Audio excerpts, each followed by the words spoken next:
Mtu mmoja baada ya kusoma hiki kitabu cha Jipatie Amani Moyoni ambacho kimeandikwa na Ellen G. White, aliweza kubadilika katika maisha yake kutoka kuwa jambazi kuwa mtu ambaye ni mpole, mtu ambaye amejaa upendo kwa watu wengine.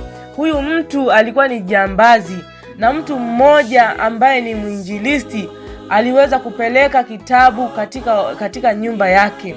Alivyogonga yule mtu jambazi aliweza kutoka na bastola, na hiyo bastola iliweza kumwelekea yule mwinjilisti katika kipaji cha uso wake. Na yule mwinjilisti kwa kuogopa aliulizwa na yule jambazi, umekuja kufanya nini?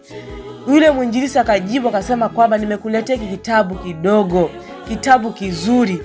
Yule jambazi akamuamrisha yule mwinjilisti akiweke kile kitabu chini, na baada ya kuweka kile kitabu chini akaamrishwa aweze kuondoka kwa haraka.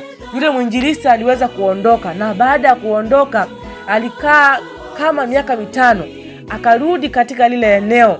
Alipokuja katika lile eneo akaanza kuuliza majirani, yule mtu ambaye alikuwa anakaa katika nyumba fulani bado yupo? Wale watu wakamueleza kwamba yule mtu alikufa miaka 3 iliyopita. Nini kilitokea? Hao majirani waliweza kueleza kwamba huyu mtu alikuwa jambazi, alikuwa muuaji katili, lakini kabla hajafa alikuwa na kitabu kidogo. Kile kitabu alikuwa kila mtu aliyekuwa anamtembelea alikuwa anachukua kile kitabu na anakisoma, anaeleza habari za kwenye kile kitabu. Yule mtu alikuwa mwenye huruma, alibadilika kutoka kuwa jambazi kuwa mtu mwenye huruma, mtu mwenye upendo. Hiki kitabu wapendwa, kina nguvu, kina uwezo wa kubadilisha maisha yako.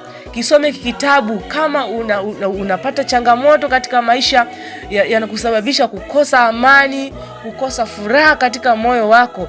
Hiki kitabu ukikisoma kinabadilisha maisha yako kutoka katika hali mbaya ya tabia kuja katika hali nzuri ya tabia. Hiki kitabu kimeeleza namna kuwa na toba ya kweli.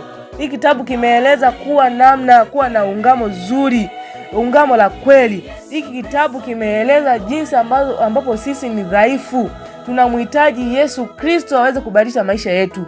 Ukisoma hiki kitabu kinakupatia furaha katika Bwana, furaha ya kweli. Hiki kitabu kinakusaidia kuweza kujiweka wakfu mbele za Mungu. Hiki kitabu ni shilingi 4,000 tu. Kama unahitaji kwa ajili ya kukigawa au kwa ajili ya kukisoma, chukua namba yangu hapo kwenye skrini, tuwasiliane ili niweze kukuletea.